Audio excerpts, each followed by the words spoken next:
అసలు ట్రేడింగ్‌ని కెరియర్‌గా తీసుకోవచ్చా? ట్రేడింగ్ చేయడం కరెక్టా? రాంగా? ట్రేడింగ్ పార్ట్ టైమ్ చేయాలా? ఫుల్ టైమ్ చేయాలా? ఒక ప్రాఫిటబుల్ ట్రేడర్ ఎలా అవ్వాలి? అసలు ట్రేడింగ్ ఎలా నేర్చుకోవాలి? ఫ్లో చార్ట్ ఏంది? ఈ ప్రతీదీ ఈ వీడియోలో మీకు క్లారిటీ వచ్చిద్ది. ఈ వీడియోలో మీకు ఏ ఇండికేటర్ గురించి, ఏ స్ట్రాటజీ గురించి, ఏ ప్రైస్ యాక్షన్ గురించి చెప్పట్లేదు. ఇది మోర్ దెన్ దట్.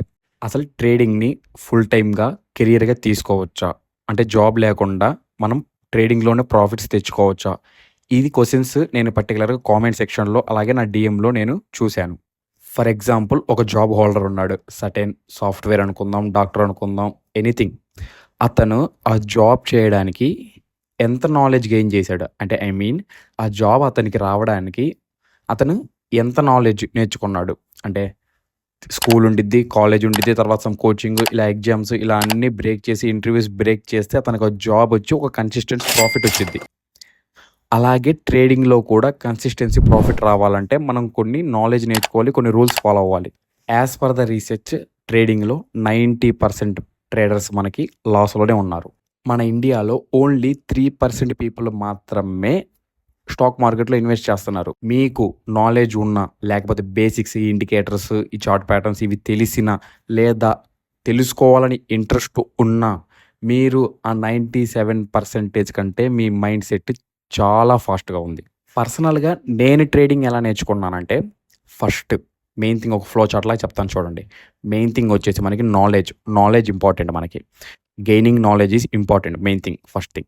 ఒక నాలెడ్జ్ వచ్చిన తర్వాత నేను స్టాక్ మార్కెట్‌లో ఈక్విటీలో ట్రేడ్ చేసేవాడిని. చిన్న చిన్న ట్రేడ్స్. అది నిఫ్టీలో టాప్ 50 కంపెనీస్‌లో మాత్రమే. ఎందుకంటే ఎక్కువ రిస్క్ ఉండదు, ఎక్కువ మూవ్‌మెంట్ ఉండదు కాబట్టి. తర్వాత ఈక్విటీ ఆప్షన్స్‌లో చేసేవాడిని. తర్వాత ఇండెక్స్ ఆప్షన్స్‌లో చేసేవాడిని లో క్యాపిటల్‌తో. ఇలా మనం ఫ్లో చార్ట్‌గా అంటే స్టెప్ బై స్టెప్ మనం నేర్చుకొని ఇంప్లిమెంట్ చేసుకోవాలి. పేపర్ ట్రేడ్ చేసుకున్న తర్వాతే మనం రియల్ మనీతో ట్రేడ్ చేయాలి.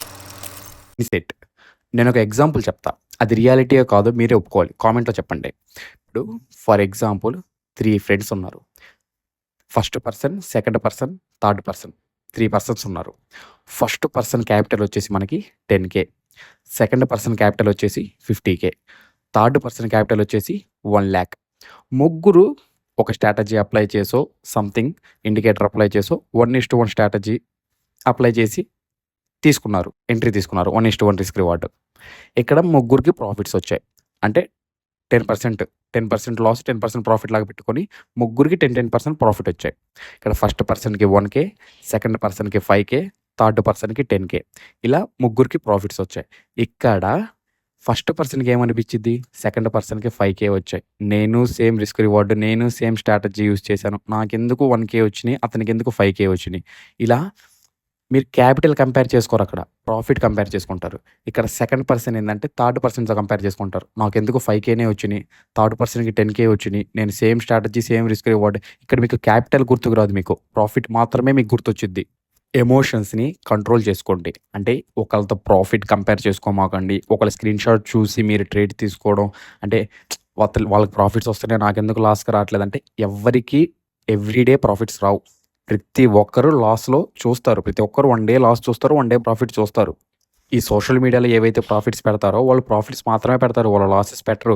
ఇంకో విషయం ఏందంటే వాళ్ళు 2 అకౌంట్స్ నుంచి CE side, PE side trade తీసుకుంటారు. ఎటు సైడ్ ప్రాఫిట్ వస్తే ఆ స్క్రీన్ షాట్ షేర్ చేస్తాడు. ఇలా చాలామందున్నారు. మీరు ఒకళ్ళ ప్రాఫిట్ చూసి ఒకళ్ళతో కంపేర్ చేసుకోమాకండి. నీ క్యాపిటల్ ఎంత? నీకెంత పర్సెంటేజ్ వచ్చింది? నీ స్ట్రాటజీ వర్క్ అవుతుందా లేదా అనేది నీకు ఇంపార్టెంట్. ఎమోషన్స్. ఎమోషన్స్ అంటే నేను రియాలిటీలో ఏం జరుగుతుందో చెప్తాను చూడండి. ఇప్పుడు ఫర్ ఎగ్జాంపుల్ మీరు ఒక 10,000తో మార్కెట్‌లోకొచ్చారు. ఫస్ట్ డే వచ్చేసి మీ ప్రాఫిట్ 500 లాస్ అయిందనుకుందాం. ప్రాఫిట్ లేదు. 500 లాస్ అయింది ఫస్ట్ డేనే. సెకండ్ డే మీ టార్గెట్ ఎంత ఉండిద్ది తెలుసా? 1,000 పెడతారు. పోయిన 500 రావాలి. ప్రాఫిట్ 500 రావాలి. ఒకవేళ సెకండ్ డే 1,000 లాస్ అయితే థర్డ్ డే మన టార్గెట్ వచ్చేసి 1,500. ఇలా పెంచుకుంటూ వెళ్ళి క్యాపిటల్ మొత్తం లాస్ అవుతారు. మెయిన్ థింగ్ వచ్చేసి respect your stop loss and profit. Stop loss పడిందా? Okay. Fine. Next strategy work అవ్వలేదు. నెక్స్ట్ డే ట్రై చేసుకుంటాం. ఒకవేళ మనకి టార్గెట్ హిట్ అయిందా? అంటే మనకి ప్రాఫిట్ వచ్చిన తర్వాత మనం ఎగ్జిట్ అయిపోయాం. తర్వాత మార్కెట్ ఇంకా ప్రాఫిట్ వచ్చిందా? ఓకే. మనకొచ్చిన ప్రాఫిట్‌తో మనం సాటిస్ఫై అవ్వాలి. మనం ఎంతైతే రిస్క్ రివార్డ్ పెట్టుకున్నామో అంత వచ్చిందా లేదా అనేది మన మైండ్‌లో ఉండాలి. మనకి నంబర్స్ కాదు మనకి పర్సెంటేజ్ ముఖ్యం. ప్రాఫిట్ నంబర్స్ కాదు. మనం ఎంత క్యాపిటల్‌కి ఎంత పర్సెంటేజ్ తీయగలుగుతాం అన్నది, ఎంత రిస్క్ తీసుకున్నాం, ఎంత ఎస్ఎల్ పెట్టామనేది మీరు మైండ్‌లో పెట్టుకోవాలి. Consistency and discipline. నేనిప్పుడు 2 పర్సన్స్‌ని ఎగ్జాంపుల్‌గా తీసుకొని చెప్తాను. 2 పర్సన్స్ 1,00,000 క్యాపిటల్ తీసుకొని మార్కెట్‌లోకొచ్చారు. 2 పర్సన్స్ టార్గెట్ వచ్చేసి మనకేంది ప్రాఫిట్. ఎవ్రీ ట్రేడర్ టార్గెట్ వచ్చేసి మనకి ప్రాఫిట్ మాత్రమే. ఈ ఫస్ట్ పర్సన్ ఏం చేశాడు? డైలీ 4% ప్రాఫిట్ అని పెట్టుకున్నాడు. డైలీ 4% ప్రాఫిట్ చాలని పెట్టుకున్నాడు. ఫస్ట్ డే 4% లాస్ అయింది. సెకండ్ డే ఆ 4% రికవరీ చేద్దామని చెప్పి మళ్ళీ ఇంకో 4% లాస్ అయింది.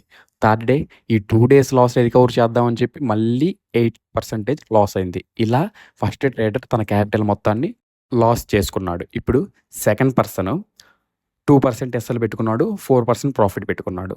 ఇతను స్ట్రాటజీ మీద కూర్చున్నాడు. అంటే ప్రాఫిట్ వచ్చినా, లాస్ వచ్చినా same SL, same profit. SL మార్చలేదు, ప్రాఫిట్ మార్చలేదు. సేమ్ స్టిక్ అయ్యి 1 మంత్ ఇతను ట్రేడ్ చేశాడు.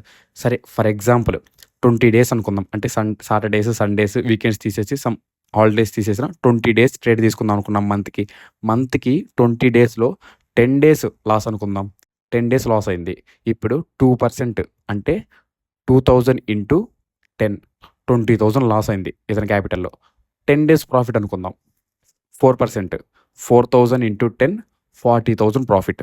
అంటే ఈ ట్రేడర్ 20K ప్రాఫిట్‌లో ఉన్నాడు. ఏంటి మనకి 10 డేస్ లాస్ అయితే అంటే 50% వర్క్ అయితేనే స్ట్రాటజీ. మీరు చెప్పండి 50% వర్క్ అయ్యే స్ట్రాటజీని మీరు బిల్డ్ చేసుకోలేరా? మీ పాయింట్ ఆఫ్ వ్యూలో చెప్పండి మీరు. ఈ సెకండ్ పర్సన్ డిసిప్లిన్‌తో 20% క్యాపిటల్‌లో నుంచి 20% ప్రాఫిట్ తీసాడు పర్ మంత్‌కి. డిసిప్లిన్‌తో. ఓకే. 20% కాదు 10% అనుకుందాం. మీకు ఏ బ్యాంకు 10% రిటర్న్స్ ఇచ్చిద్ది? చెప్పండి మంత్‌కి. నేను ఇయర్‌కి అనట్లా. మంత్‌కి. ఏది ఇవ్వదు. మీరు ఒక డిసిప్లిన్‌గా, కన్సిస్టెన్సీగా ఎమోషన్స్‌ని కంట్రోల్ చేసుకుంటూ ట్రేడింగ్ నాలెడ్జ్‌తో ఉంటే పర్ మంత్‌కి 10% కాదు కదా 20% కూడా మీరు తీయొచ్చు.